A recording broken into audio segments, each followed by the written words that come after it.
name is Paul Hellyer, and I am a former Minister of National Defence for Canada.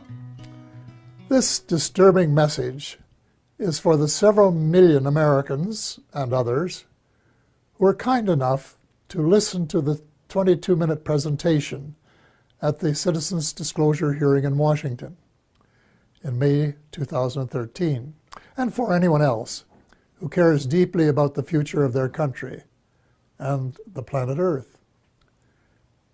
The U.S. is in grave danger. Strangely, the peril is not from foreign enemies, but from enemies within. So I beg you to listen to a summary of the major problems, followed by some suggestions as to how the U.S. might be recaptured by loyal Americans, to the enormous relief of friends who have been watching helplessly from the sidelines. The stakes couldn't be higher. So I spent the 15 months following the Washington hearing feverishly writing a new book, incorporating what I think every American has the right to know and must know to end the incredible naivety observed at the citizens' hearing. The name of the book is The Money Mafia, A World in Crisis. Most of my friends, both American and Canadian, tend to agree that the world is in a state of crisis. But very few are aware that the problems are not natural phenomena. They have been engineered by a very tiny elite group of rich, ruthless, and power-hungry people who have been deliberately keeping the majority of decent, hard-working taxpayers totally in the dark. The iron veil of secrecy is now nearing the end of its 7th decade.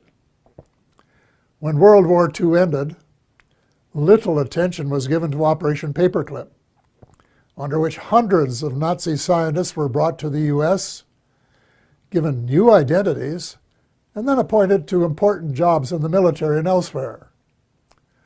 Some of them would have been aware of UFOs and the ET presence from their experience in working with them in the 1930s. The American military began to take the subject more seriously after retrieving one of the vehicles that crashed near Roswell, New Mexico, on July 4th, 1947, and decided to back-engineer its technology, which was light years more advanced than anything that we had known. On Tuesday, July the 8th, 1947, at 11 a.m. Mountain Time, Roswell Airfield Commanding Officer Colonel William Blanchard announced in a press release the recovery of a flying disc. That was the truth.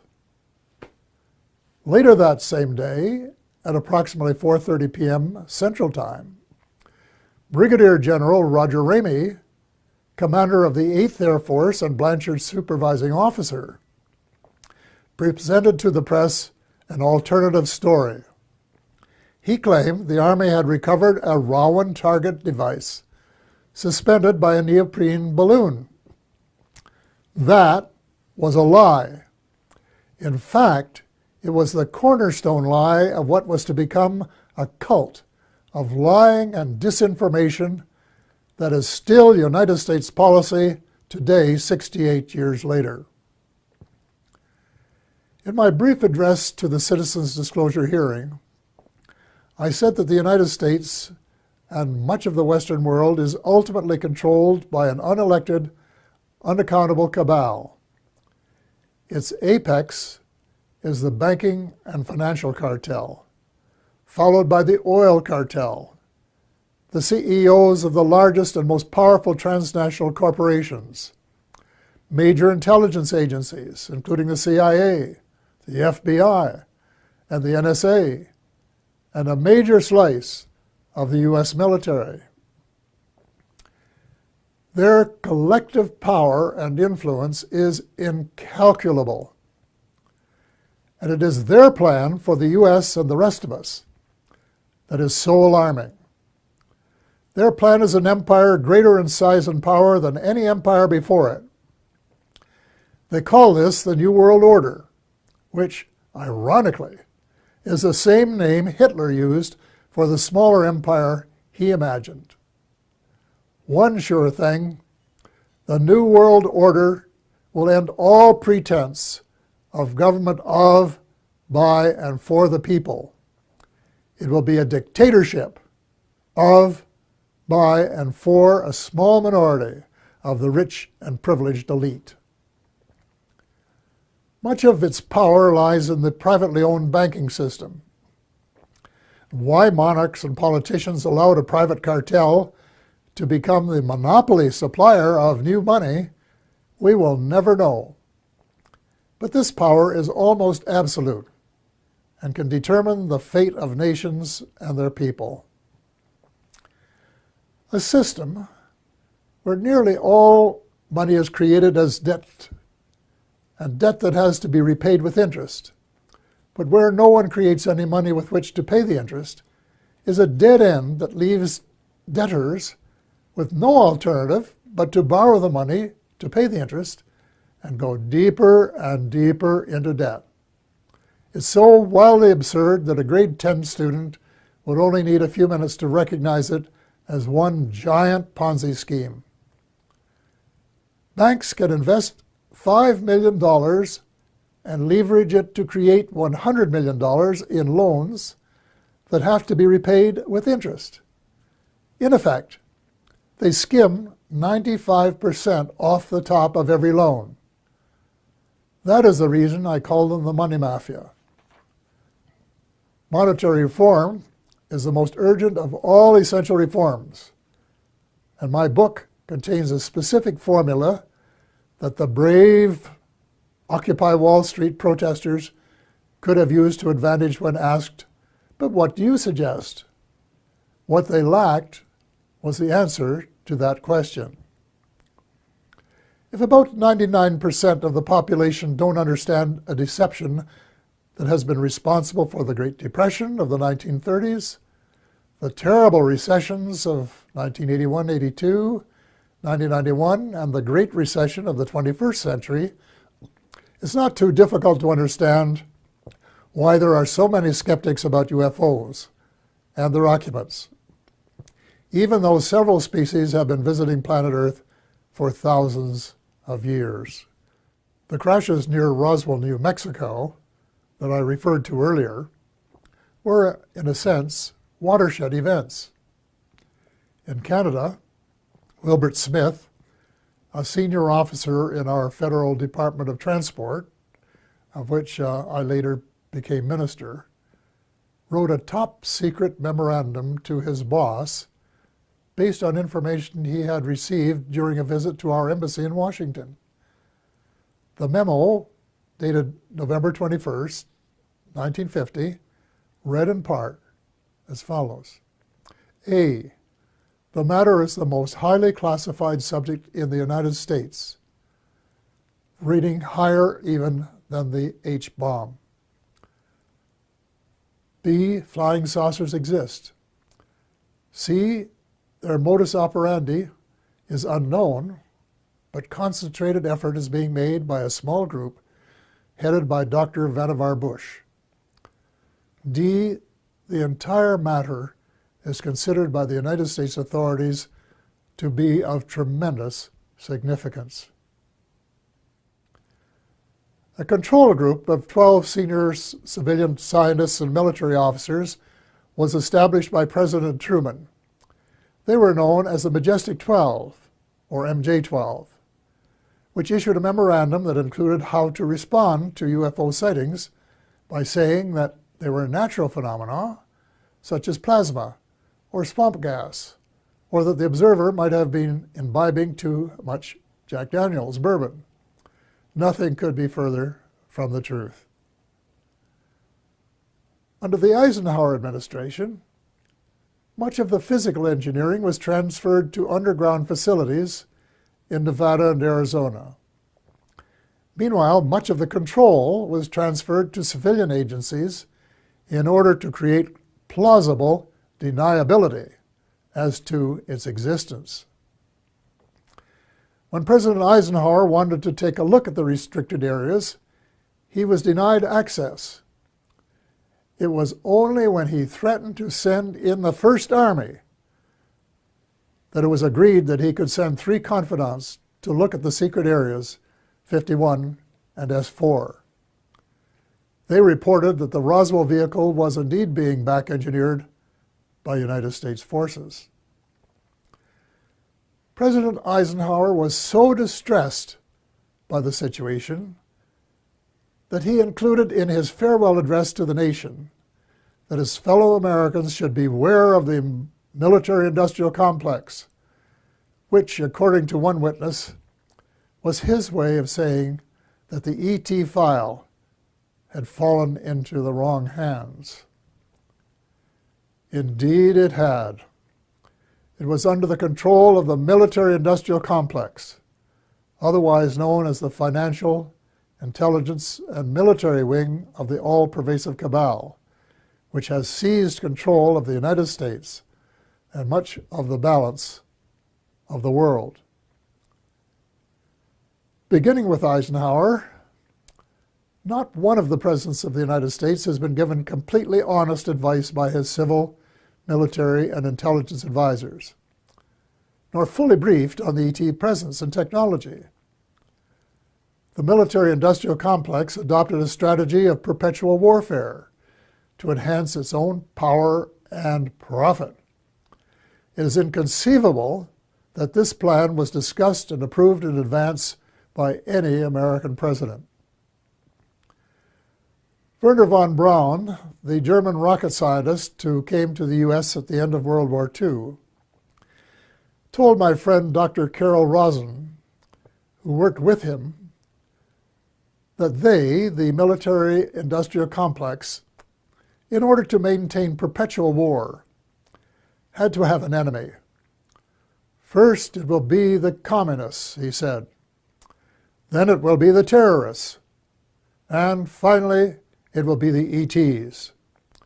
So far, the plan has been unfolding exactly as forecast.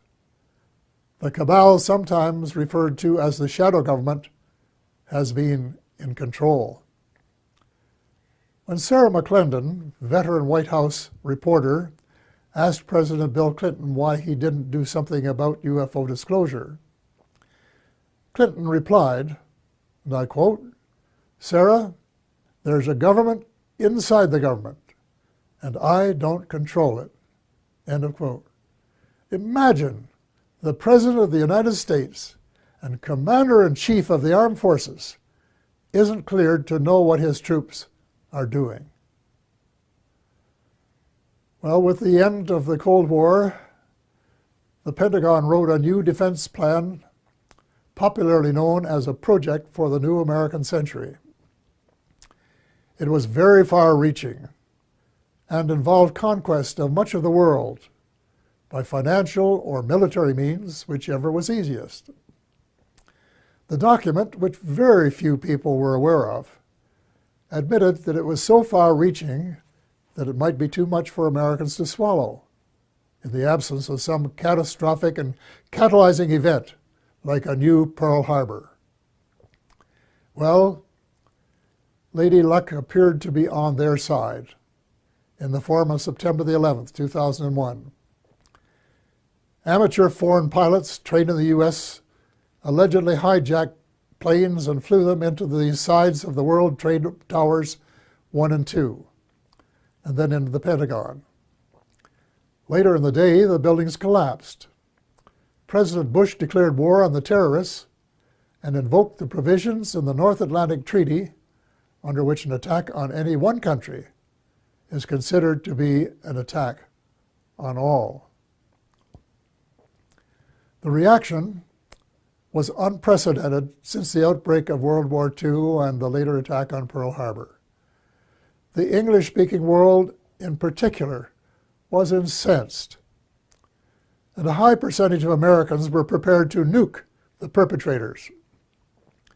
Defense Secretary Donald Rumsfeld soon announced that, quote, "that means war against Iraq," end of quote, even though there was absolutely no evidence of Iraqi complicity, none whatsoever. Although most Muslims had been sympathetic to the U.S. in the immediate aftermath of 9/11, as soon as the bombs started dropping on Baghdad, moderate Muslims by the thousand were so outraged and overcome by hate that they opted for a terrorist response. From that day on, it would be difficult to find a terrorist who did not have "Made in the USA" etched on his or her soul. Now, more than a decade later, the situation becomes even darker as the truth about 9/11 begins to emerge from the burial ground of a controlled press. We find that high officials in the George W. Bush administration knew of the attack weeks in advance and made no effort to prevent it. On the contrary, the evidence points to complicity when we find that not just 2, nor 3 buildings collapsed, nor 4, nor 5, nor 6, but 7. Some, if not all, had been rigged for controlled demolition. But that isn't all. A new weapon of mass destruction was used that reduced the concrete and steel to dust before it reached the ground. If you have any doubts about this, get a copy of Dr. Judy Wood's book entitled, "Where Did the Towers Go?" 500 pages of meticulous evidence. The unfolding story reveals the greatest mass deception in history, with the most universally negative consequences. Far more important than the long lineups for security checks at airports. We have been stripped of our civil rights one by one, including, I regret to say, habeas corpus, reversing 800 years of progress. Country was set against country, religion against religion. Words like peace and negotiated settlement, which had been possibilities before 9/11, were lost in the jungle of lies. The cabal, also known as the military-industrial complex, was not interested in a just settlement. It wanted perpetual war, and that was what its heinous deception achieved. It also robbed the once great United States of America of its last vestige of moral leadership. Worse, by invoking NATO, it transformed a defense alliance into a US-led task force. And by recruiting former countries from the Soviet Union, an obvious provocation to Russia, it has managed to create rumblings of a new Cold War.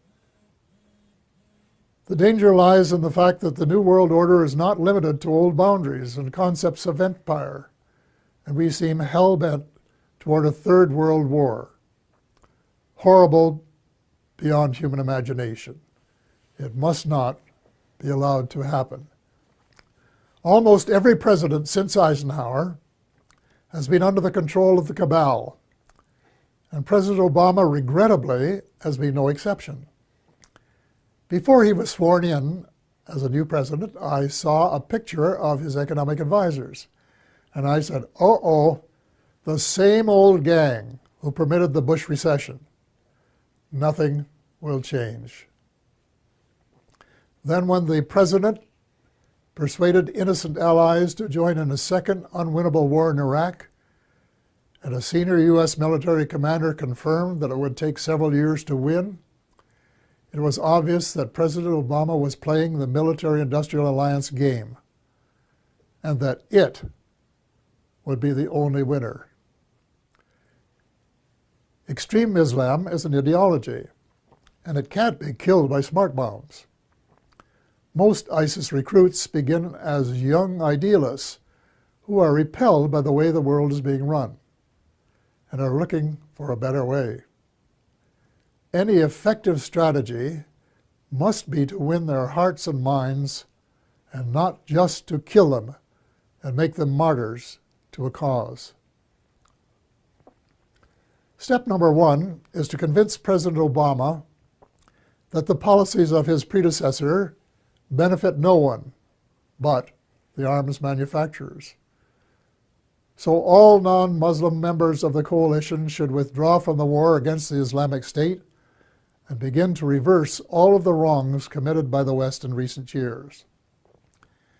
Hate him or love him, President Obama is the only person in the world with the power to lead a penitent United States and its misled allies in the moral and spiritual revolution essential for a world of peace and justice, where the human species has a fighting chance to survive.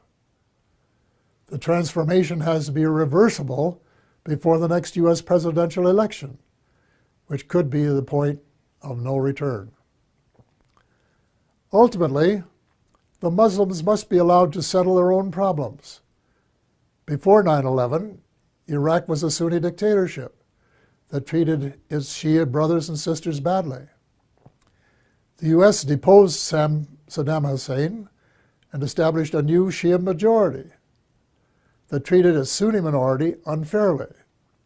The seeds of further conflict were born. The Muslims must resolve their age-long differences as Christians and of different denominations have recently been able to do. Perhaps the United Nations might be invited by the Muslims to convene a meeting of both temporal and religious leaders in search of a better way of settling grievances and differences. Meanwhile, it's time that all the Abrahamic religions, Christianity, Judaism, and Islam, kissed and made up. I was in my 80s before I knew that Allah was my God. My guess is that the majority of Christians are equally ill-informed. And the Israelites should start treating Palestinians as the blood brothers that they really are, instead of as inferior beings. It is wise to remember that the original covenant with the Creator applied to all of Abraham's children, and not just to the favored few. The bottom line is that the use of drones, suicide bombs, and crushing military superiority on the part of Christians, Muslims, and Jews are all prohibited by their holy books. The next step is to persuade all the major religions to practice the one principle that they have in common, which is to treat others the way they would want to be treated if the roles were reversed. Universal practice of the Golden Rule would transform the world. I get hundreds of emails from decent Americans and like-minded individuals in a dozen countries who want nothing more than the end of militarism and a massive shift in priorities toward universal peace and justice. Quite a few are involved in small projects that are making a significant difference at the micro level. But most of them are realists and recognize that the cabal doesn't want peace and justice. It wants power, wealth, and empire. So what can an individual do in the face of unprecedented power and wealth? The cabal, headed by the banking cartel, has almost unlimited financial power. But we, the people, have the numbers and must combine our limited power to form a critical mass that can move mountains. There is no guaranteed formula, but an educated guess would be that if 5 million decent and determined Americans got a copy of The Money Mafia, A World in Crisis, read it carefully, and then actively supported the comprehensive action plan set out in it, a miracle could happen. Each one of the 5 million would have to write a personal letter to the president, their senator, and their congressperson, demanding action forthwith in each of the critical areas in the same spirit of bipartisanship that would be expected in a war to save the world, which is exactly what is at stake. I am not going to repeat the list of essential reforms here, except for a few key items. The U.S. should play a leadership role in ending the private bankers' monopoly to print money. Actually, it isn't really money, it's just credit created out of thin air, a computer entry, and restore some of the power to the people that is rightfully theirs. President Obama can mint $2 trillion platinum coins to get the ball rolling, while legislation is prepared to take over the Fed and establish a 100% publicly owned central bank, a central bank of the United States. There cannot and will not be peace and justice on earth while the Fed continues to exist. Speaking of justice, if President Obama really wants a place in history as a friend of the 99% rather than the 1%, he can fast-track the Trans-Pacific Partnership into oblivion. Even the name is a lie. There is no way it is a partnership. It should be called the Trans-Pacific Power Grab by a small elite group who want to feather their own nests at the expense of other people's rights to run their own affairs for their own benefit. So the choice is yours, Mr. President, to decide if it will be the people or the cabal. There must be full disclosure of what the cabal and the U.S. shadow government have been doing since World War II. To what extent has the extraterrestrial space and weapons technology been back-engineered? And is it true, as the late Ben Rich, former CEO of Lockheed's Skunk Works, said, and I quote, "We, the U.S., now have the technology to take ET home," end of quote. The extent to which there has been collaboration between the cabal and the ETs. What species? What motives? Were there agreements signed? And if so, were the terms of the treaty or treaties lived up to?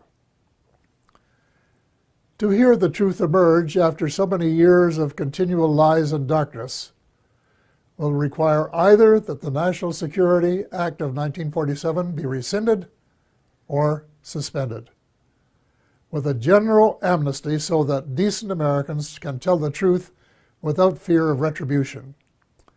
A kind of truth and reconciliation process will be required. Then there are the positive benefits that must be pursued. The President must issue an order that would release the secret patents on exotic energy and make them available to the world. The secret technology, in combination with a flexible financial system, will make it possible to convert from an oil economy to a clean economy in 7 years. It will provide billions of new jobs worldwide and help close the ever-widening gap between the haves and the have-nots. Simultaneously, a project should be started to restore our oceans before the food chain has been permanently broken. In addition, worldwide programs of forest preservation and reforestation should help provide the carbon sinks essential for greater stability in weather patterns. Speaking of changing weather patterns, full disclosure should give us a better idea of how much weather patterns have been altered by government tinkering. Due to restraints of time, space, and expertise, my book makes no mention of either chemtrails or the high-frequency active auroral research program known as HAARP. But from what I have heard and read from credible informants, I would say that they are Satan's illegitimate Siamese twins of death and destruction.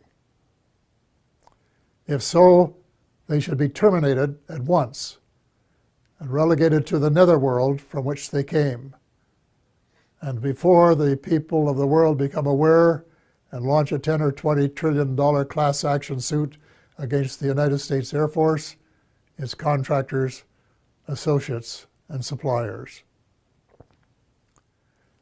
A visit to the battlefields of World Wars I and II in November of last year affected me profoundly. The slogans were everywhere. Never again. We had seen the horror of man's inhumanity to man, which was sordid beyond belief. Yet as I reflected on the real world of today, I thought that the millions who gave their lives had died in vain. Even before the Second World War was over, a group of greedy, self-centered men were plotting the next round, and they have been working assiduously at their plan. The same symptoms of mass unemployment, poverty, and seeking military advantage have been replicated. But the next time, we would start off with weapons of mass destruction just in their infancy then. The next time, it is not just supremacy that is at stake, although there are some who think so. It is the survival of the human species that is at stake. God will not be mocked. We have been given the choice of making our planet uninhabitable, as we have been told some other species have done, or we can move in the opposite direction of peace, love, justice, and cooperation for the betterment of all, rich and poor alike. We have been given a few months, not years, to change course before it is too late. The choice is ours. We are the ones who are destined to write our own history.